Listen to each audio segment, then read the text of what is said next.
Natalie Perez is up next. Thank you for jumping on here, Nate. Thank you, Kathleen. Great. I mean, just awesome stuff. I got a call back to Amber, just connecting some dots there. I mean, her origin story, to use that term, of her just caring so much about these individuals and seeing her father care so much. And then she ends up with all these skills and wisdom, but she's using both to really influence the people around her. I mean, it's just remarkable, her ability as a CX leader to take that idea of, I care so much, I'm layering on this intelligent data, I'm telling the customer story very effectively. And then she made that amazing comment of, hey, when I speak, people listen. And there's no question in my mind why that is. It's because she's combining these elements. And then we see these three great folks that are doing the same thing. I mean, they've arrived in CX for the right reasons. They care so much, and they're carrying that torch in the similar way. So I just love this so far. I hope everybody's getting a lot out of it. It is time now to bring on my friend Natalie. I was not supposed to get to introduce Natalie, but I insisted on the opportunity. Hello, Natalie. It is so good to see you. It is so good to see you as well, Nate. Natalie first attracted my attention as the best writer for ICMI. I mean, her insights are just remarkable. Like, as a writer, she is fantastic in the areas of WFM and customer service and well beyond, into all these areas of engagement. So I was just blown away by her as a writer, and then I got to meet her in person, and holy cow, just such an unbelievable individual. And she has built remarkable tech in this space, which we have been celebrating recently with the launch of Sysney and other things. And so Natalie, you are just a force to be reckoned with, and it's so good to have you on the call today. Oh my goodness, that is such a big introduction, Nate. I feel like I want to spend the next 10 minutes thanking you at length for all of it. It's been yeah, this definitely, you know me well, and you know that this space is near and dear to my Mm. heart. Yes. I absolutely love being engaged and participating and being part of this community. And I'm so grateful that the folks over at Instant Teams were kind enough to invite me to participate in this virtual summit today. I'm just absolutely thrilled to be here today. Mm. And always wonderful to see you, my friend. Well, you've got this great bio, and I've got to read it. So let me do this. So, as the Chief Executive Officer at Sysney, Natalie Perez leads the development of AI native workforce management solutions that empower contact center leaders to revolutionize their operations and achieve unprecedented levels of efficiency and employee satisfaction. Her career spans 3 decades. No way, Natalie. No way. Oh, wait. In the contact center sector, beginning in operations and evolving into technology leadership across both enterprise contact centers and BPO environments. Throughout her extensive career, Natalie's partnered with industry-leading organizations across diverse verticals, including healthcare, financial services, insurance, retail, energy, telecommunications, and pharmaceuticals. Are there any other industries, Natalie? I think you got them all. Well I done. covered them all. This breadth of hands-on experience across multiple industries provides her with a deep, nuanced understanding of the unique changes, challenges, regulatory requirements, and opportunities that exist with different colors within the contact center environments. As a strategic leader, visionary, and mentor, Natalie is dedicated to equipping organizations with the intelligence, tools, and actionable insights needed to innovate continuously and deliver exceptional service experiences. Her approach combines deep operational understanding gained from years on the front lines with cutting-edge AI capabilities to create solutions that address real-world challenges faced by contact center professionals daily. Under Natalie's leadership, Sysney is pioneering the next generation of workforce management technology. These solutions don't just automate processes, but fundamentally reimagine what is possible in contact center operations. Her vision encompasses empowering agents, enabling managers, and driving business outcomes through intelligent, adaptive technology. Holy cow, Natalie, that's a big statements here, but I think you can back it up. I've been around for a minute. I think so. I love it. Well, it's great to see you. Take it away, Natalie. Great to see you as well, my friend. All righty. Well, I'm gonna try to figure out real quickly how to share my screen here. I promised you I work in technology. So let's see, I can figure this out. Alrighty, hopefully you all can see my screen right now. And thank you again for joining me here with the folks over at Instant Teams in this virtual CX summit. I was thrilled to be considered to participate in it and to really join leaders that are actively thinking about the future of customer experience and workforce strategy. As Nate mentioned, my name is Natalie Perez, and I am the CEO of Cisne AI WFM. And I've spent my career working at the intersection of customer experience, operations, and workforce management. Technology overall, most recently workforce management. And before we begin, I'm going to tell you just quickly how it is that I got here, right? Some 35 years or so ago, like some of the folks that were presenting right before me, I also was on the phones. So many of us started in the trenches that way in our industry, right? And I was working for FEMA in the aftermath of Hurricane Andrew. It was an emotionally charged environment. Our AHT targets didn't always match what was really happening. And specifically, they didn't always match the nature of the calls or the intensity of the calls because these folks just went through a thing, right? It's a disaster recovery. So you can tell me all day long that I just have a couple of questions about flood insurance, but when somebody calls and they're crying and they spend the first 4 or 5 minutes crying over lost property or, God forbid, a lost pet, or something that they just survived, you've got to make space for those conversations to happen. And the other challenge that we had in that environment was that the schedule did not concern itself with how I was feeling at the end of that call. We had literal physical phones at the time, very early 90s. As soon as you hung up, the phone was going to ring and you were on to the next one. And so you didn't have time to process, oh my God, that was so terrible what that person just went through. You got to just keep going. And that left me with a profound sense of two different understandings. First is of what the customers need of us, right? They're not calling because they want to be on the phone with us. They're calling because they need our help. They need our guidance. And it's incumbent on us to be able to provide them with whatever it is that they need, that they reached out to us for. The second thing was I left with an immense empathy for the agent community, right? Having been in those shoes and understood what it was like to work under really, really difficult circumstances. And then I said about the 30 some odd years that have followed to create systems and processes and technologies that really look to first improve the experience for those two constituencies, right? For the agents and for the customers. And today we're going to be talking about next generation workforce management, not as a conversation and not as a theoretical framework, but as a leadership and design challenge. I'm going to ground this session with one idea that comes up later in the presentation, but it is that scheduling is not neutral. It is a statement of culture. And with that in mind, I want to start by looking at what workforce management really set about to do from the start. The traditional WFM model often is criticized, but it's worth starting the conversation understanding that this was not poorly designed. It was just designed for a very specific operating environment, and it's not the one that we exist in now, right?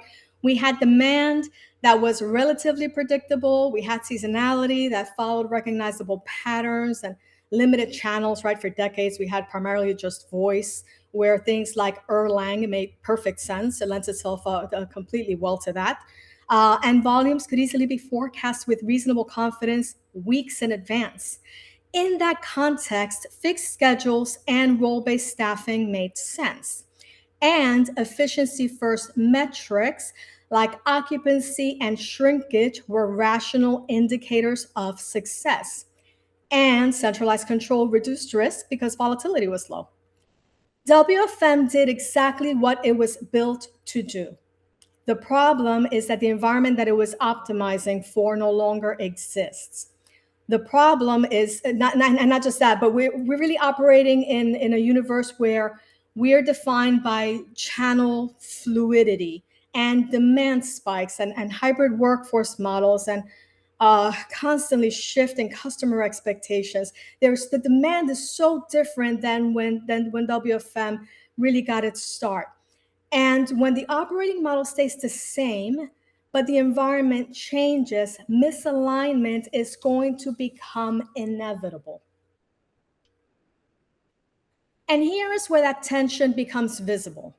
When we try to match legacy operating models to modern pressures.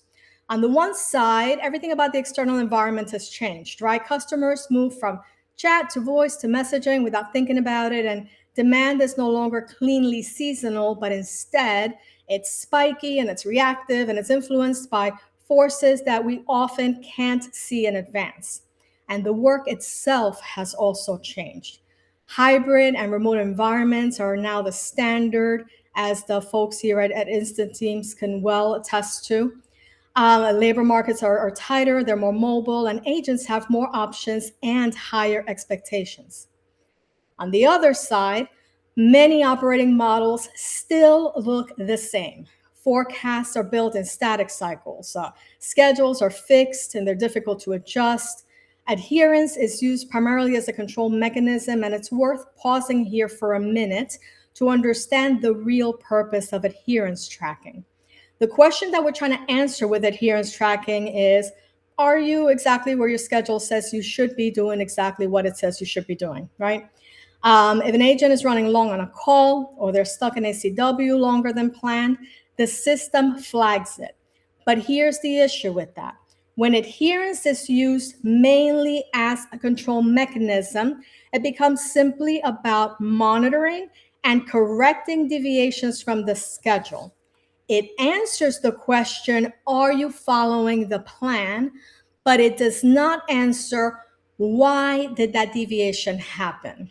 Was volume higher than we forecasted? Was the customer interaction more complex than expected? Was there a system slowdown?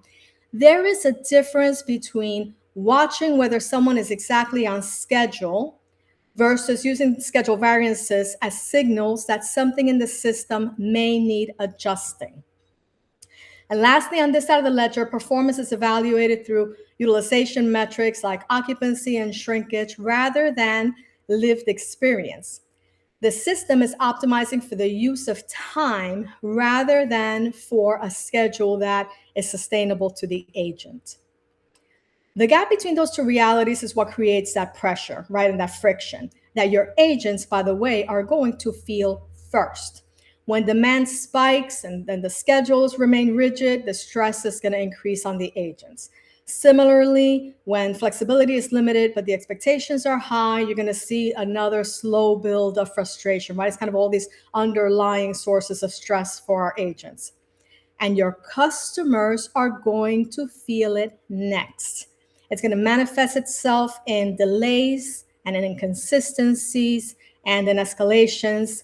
And the challenge here is that when modern pressures meet legacy design, friction becomes unavoidable.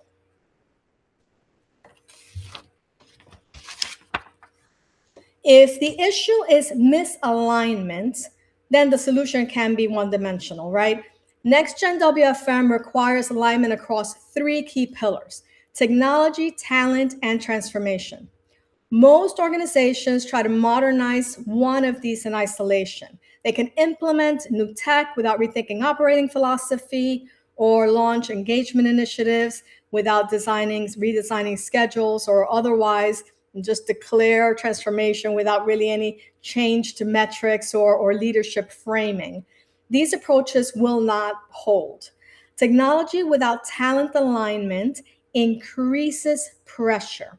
Talent initiatives without operational change are superficial. And of course, there is no transformation at all without the right tools and processes in place. So these three pillars are interdependent. And when they move together, WFM evolves from a back office function into a strategic capability. When they move separately, organizations are just kind of recreating the same problems using different labels. And so now we're going to look at each of these three pillars individually. We're going to start with the first of our three here, which is technology. specifically technology with intent. And that distinction is key because intent in this case means being clear about the problem that you're trying to solve before you deploy technology. And we are seeing that a lot with AI now, right? Where we just kind of look at the solution, we bring it in, and then we try to figure out what it is that we're doing instead of reviewing the journey map or kind of understanding what it is that we're trying to actually automate. And technology is often the most visible part of modernization, but it's not the strategy, it's just an amplifier. That said, when the intent is clear, technology absorbs volatility before it reaches the front line. And the one thing that is not optional here is volatility, right? If volumes are going to spike, we're going to have shifts in channels, we're going to have unexpected marketing promos that hit the floor. We're going to have system disruptions. All of those things are going to happen. The question isn't whether instability will occur, but where is it going to land? In many traditional environments, volatility lands on the people, right? When the reality deviates, the supervisors kind of scramble and the agents end up often absorbing the impact with maybe breaks that have to move around or increased overtime. Technology with intent is designed to intercept that instability earlier in the chain before you start feeling the repercussions of it. And looking at some of our technology highlights here, predictive forecasting allows organizations to move from reacting to volume to anticipating it. And instead of relying solely on historical averages, modern forecasting models identify emerging patterns and signals across channels. The goal here for us isn't perfect accuracy, because no forecast truly is ever going to be perfect.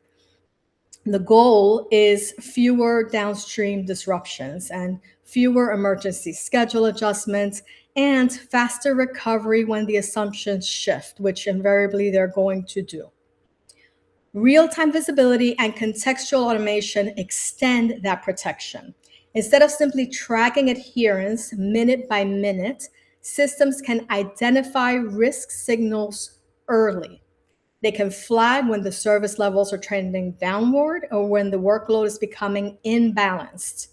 And leaders can respond with targeted adjustments rather than blanket enforcement. This shifts the conversation for us from compliance to adaptability. Intraday adaptability replaces rigid adherence with coverage that becomes dynamic. Schedules are designed with elasticity. They're not some kind of fragile blueprint that can't bend without breaking. And the principle here is simple. It's systems should flex so that your performance remains stable under pressure. Intent determines whether technology protects operational performance or amplifies the strain.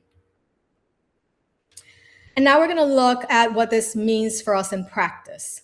When the intent is right, technology changes how the operation feels, not just how it performs. The first shift is in how we think about forecast accuracy. Traditionally, we judged accuracy based on precision. How close are we to the projected numbers? But in volatile environments, perfection is unrealistic. What matters more is our ability to recover. How quickly can the system detect deviations and adapt without creating chaos? Forecasting with intent is about resilience and not mathematical perfection, by the way. The second shift is automation. In many environments, automation increases the scrutiny. It flags deviations and tracks behaviors and drives enforcement. But with intent, automation just becomes decision support. It reduces noise. It helps us to surface risks earlier in the process. And it helps leaders to intervene intelligently instead of reactively. And the purpose here is clarity, not control. Third, the schedules themselves are redesigned. They are not treated as rigid artifacts that collapse when the reality shifts, but they instead have built-in elasticity that allows the coverage to flex without constant manual overrides and constant intervention. And this reduces supervisor firefighting and minimizes last-minute disruption for the agents. Fourth, integration becomes strategic rather than technical. When your WFM is connected with your CRM and your AQM and your performance analytics, planning then reflects actual customer behavior and agent capabilities and stops being isolated math and just becomes really truly informed orchestration across your tech stack. All of this changes the operational experience, right? It's not just technology for the sake of technology. This is really impacting our operation. There are fewer surprises. We have fewer emergency adjustments. We have fewer escalations that are driven by what was definitely preventable instability. And the outcome here is not just efficiency, it's that stability, right? Technology with intent makes the operation calmer under pressure, and calm operations sustain performance. Our second pillar is talent. Workforce management often is just treated as operational plumbing. It runs in the background, it fills the seats, it protects the service levels. But in reality, it's one of the most powerful levers that you have over the employee experience. I said earlier that scheduling is not neutral, and this is where that becomes clear. Every schedule communicates something. Predictability communicates stability. Transparency communicates fairness. Clear, consistent rules communicate respect. And the inverse, of course, also is true, right? Constant last-minute changes or ambiguous decision-making communicate the exact opposite. Agents don't experience workforce management through dashboards or KPIs. Agents experience WFM through their daily reality, through their start times and their break placement and their ability to easily swap the shifts without several layers of approvals being required. They experience it based on how much control they have over their time. And that daily experience will help shape trust more than any program you can put into place. When flexibility is inherently built into the system, engagement increases because people feel trusted. And this is where WFM becomes part of your talent strategy. The structure of work influences burnout, morale, and retention, again, more directly than any formal program that you can put into place. And if our first pillar was about absorbing volatility through systems, this talent pillar is about designing work that people can sustain. And this is what we mean when we say that, when we talk about talent in the context of next generation WFM. And now we're going to look at what this pillar looks like in practice. If WFM is truly a talent strategy, the question becomes a practical one, right? And it is, what actually changes for the agents? The first shift is visibility. Agents should understand how their schedules are built and how decisions are made. When the logic behind the workforce decisions is clear, I mentioned a few moments ago that trust will increase. And when schedules feel unpredictable or arbitrary, anxiety grows. Transparency is what reduces that friction for the agents. The second shift is flexibility. Self-scheduling, shift swaps, clear availability rules, all of those things give agents structured autonomy. And this is not about unlimited flexibility, by the way. This is about predictable flexibility. You need clear guardrails combined with meaningful input. The third shift is skills-based planning. Instead of locking people into narrow roles that are defined only by availability, workforce design specifically begins to match workforce to capability. Multi-skilling can increase operational resilience while also creating real development pathways, and workforce strategy becomes connected to career growth. The fourth shift is consistency. Flexibility should be built into the system rather than granted sort of selectively. And when policies are clear and applied evenly, fairness improves. And in turn, fairness drives stability. When workforce design shifts from constraint to enablement, engagement will improve naturally. People respond to structure that respects their time and gives some clarity. And when that structure works, retention improves because the day-to-day experience of the work feels fair and predictable and sustainable.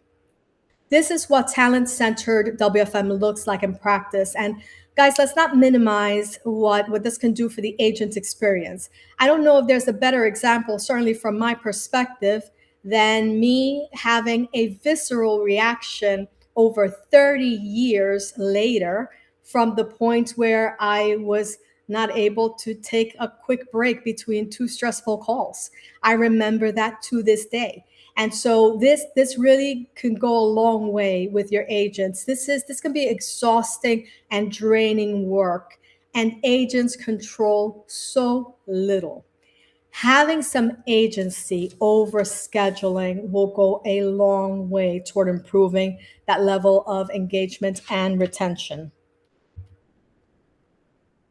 And this brings us to the third pillar, which is transformation.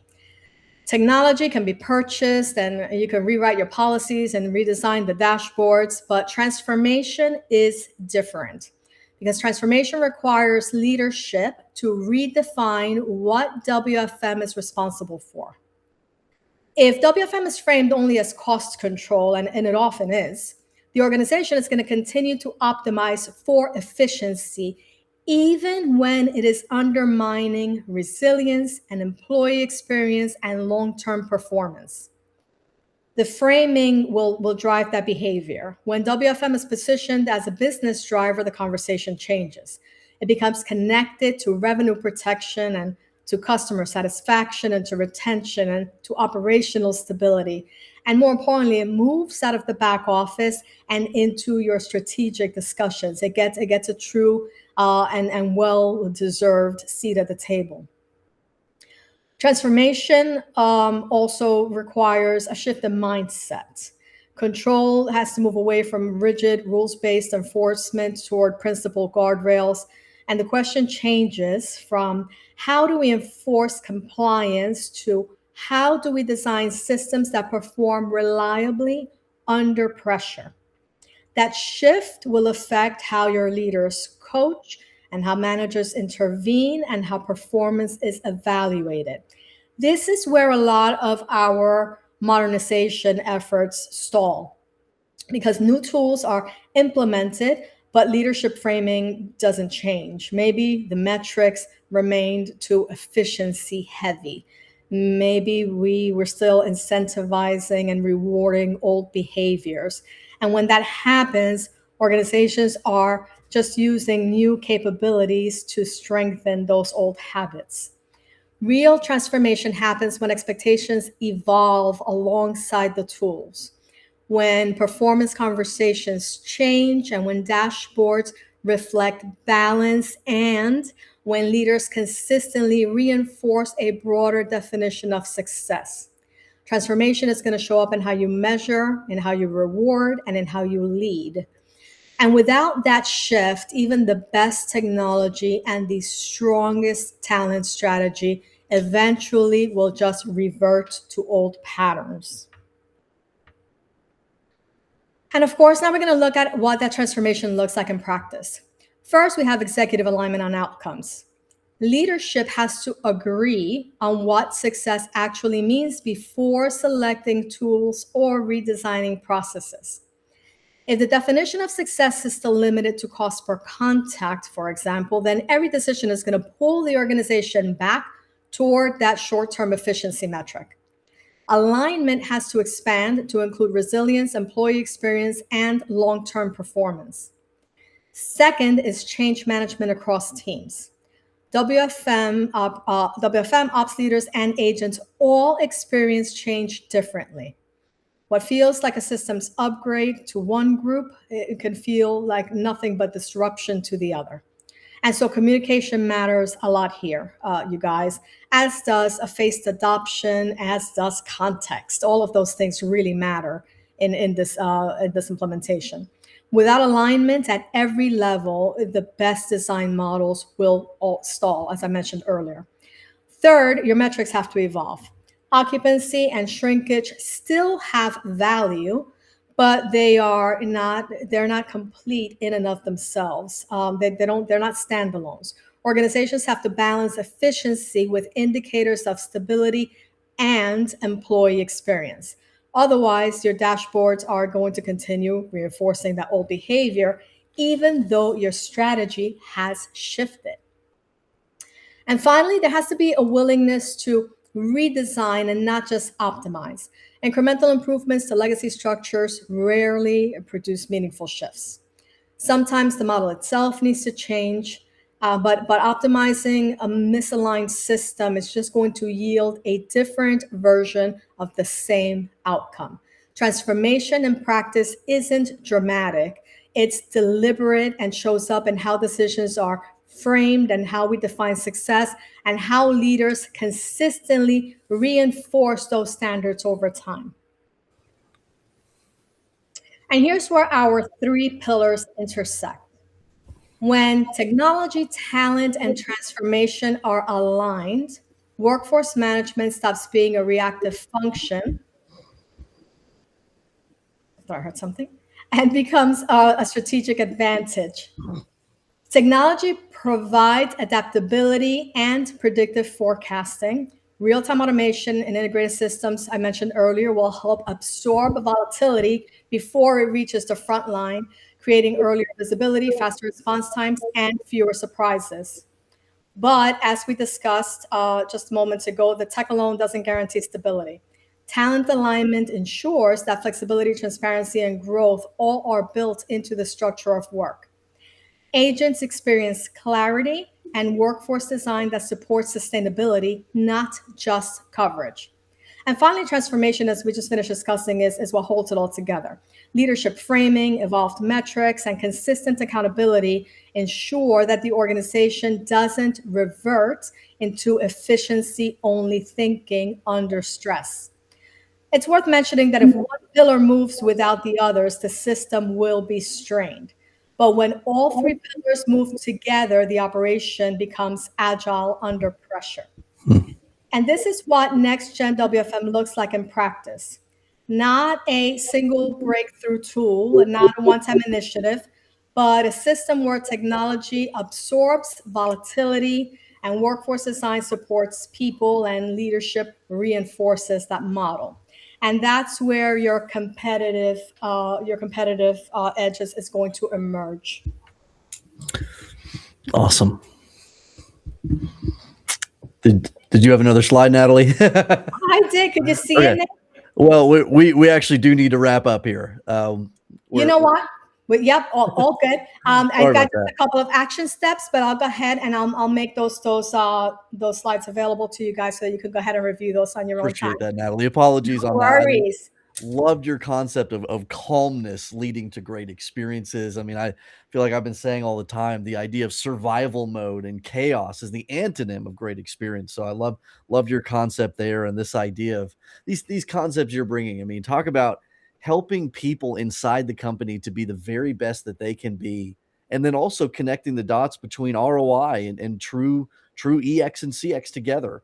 There's so many dots that connect with what you're doing happens well, Natalie. So thank you so much for bringing everything that you brought today. We so appreciate you.